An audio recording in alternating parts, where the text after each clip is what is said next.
Hello everyone, my name is Jake and this is my channel Wishlist, and I am excited today to talk about a light that I have bought recently and put on 4 different tanks that has allowed me to do something that I never thought was possible, and that is grow very difficult to grow high-tech plants as well as floating plants that I didn't think I could grow because I had always failed at them in the past. And so I'm going to talk to you today about the Twinstar Beeline light. The starting price here in the United States for the smallest one that I found was $35. Maybe you could get it cheaper somewhere else, but my smallest one is for 35 bucks.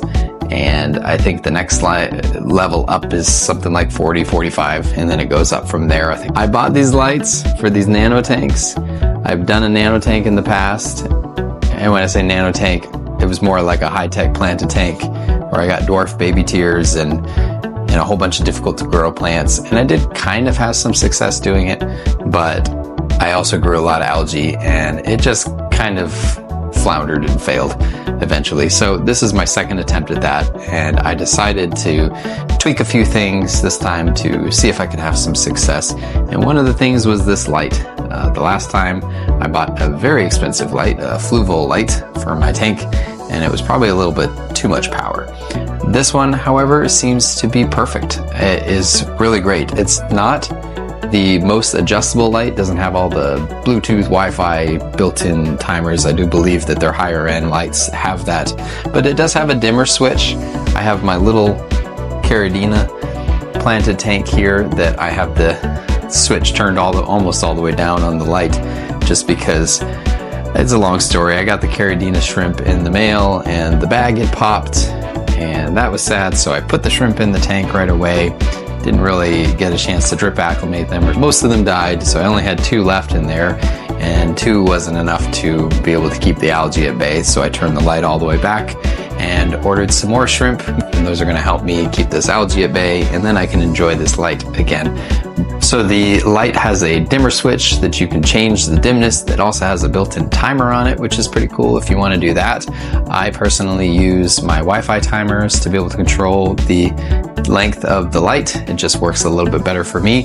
Another thing I really like about this light is it has a ramp-up period. When you turn it on, it doesn't just blind and startle your fish. It's actually one of the slowest ramp-up periods of any light that I have. But this one, it takes actually a good 10-15 minutes for it to get to whatever brightness that you've set it at. But I kind of like that. I think it's very gentle on the fish. But it seems to be very bright. Some of the plants that I've been able to grow are these water spangles that are on top of my beta tank here. I bought these in the past and they couldn't grow. My red root floaters are actually red. They are red root floaters, not just red gunky piles of mush as they have been for me in the past, but they have enough light to make them red, which is pretty cool. The thing about red root floaters that I've found, and now that I understand, now that I've successfully grown them, is that they need lots of nitrates in the water and they need lots of light. And so at first when I put the red root floaters in there, I thought it was same story, different day, that they were going to just die on me because they were starting to die. But then eventually, once the nitrates caught up in the tank, since it wasn't that old of a tank, and the light caught up, they started growing and they filled up the entire tank. And now I have actual red root floaters. I don't actually know all of the names of the plants in this kind of more high-tech tank. Some Bacopa, cardinal plant, which I think is probably going to get too big. Both my beta tank and this high-tech plant both have red tiger lotuses in it, lilies that are probably a little bit too big for the tanks, but I do like them. They provide a lot of cover, and they're kind of helping with the algae, blocking out a little bit of that light that is almost too strong. I could turn it back, but I also have some red plants in there that are really sucking up that light. And then I have some micro swords down at the bottom that are starting to carpet. In this tank, I really just have CPDs. I've got some Amano shrimp and a few other snails that have snuck in there that I am a-okay with them being in there because they're doing a great job keeping the thing clean. Absolutely gorgeous, beautiful tank, and I am so excited to have been able to grow it. So, can you grow beautiful plants with a $35 light? Yes, you can. I do want to mention that it's not just the light, and I think that's the mistake that I've made in the past, as I've assumed you just have to have the brightest light there is, maybe some fertilizer. But in this case, I think I've got like a triple effect going on. I put substrate in underneath the sand, so it's a sand-capped substrate with nutrient-rich fluval stratum, which is helping the root feeders to grow.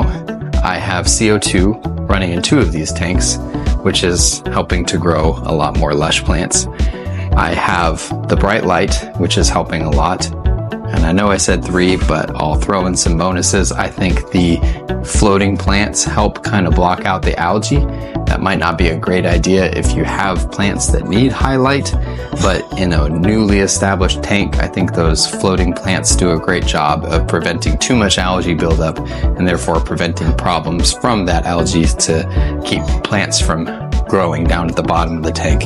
I will mention what I think would be an area where I wouldn't get the light. I was considering buying one of these lights for a 4-foot planted tank, thinking that maybe I'd get the same effect. However, I think that if I was going to spend that much on a light, I would buy something with a little bit more wattage. Also, I don't really love the bar lights. They just tend to light kind of right below them. I have some other lights that are box lights that kind of light the whole tank front to back. Maybe if I got 2 of these, that might work, something like that. But I'm not saying they wouldn't work on a 4-foot or a 6-foot tank. I just haven't tested them there. And honestly, I think if I was going to get a high-tech planted large tank, I would go with something that could light more of the tank. If I had $1 million and if they wanted to call me and send me some for free, I'd probably get some Kessel lights. But I don't have $1 million. And I am certainly not cool enough on the YouTube channels to be sent Kessel lights for free yet. But maybe one day, if you like and subscribe to my channel, I'll be cool enough to do that, but not yet. I think that's something I would take into consideration if I was buying for a big tank. However, for a small planted tank, these have been absolutely incredible. So go grab them. I'm not sponsored. I should say that. Not sponsored by anybody. Just me, my opinion, myself and I just wanted to tell you about these lights in case you're looking for something to grow some planted tanks. So thanks so much for watching. I really enjoyed making this video for you, and I will see you in the next one. Fwishlist out.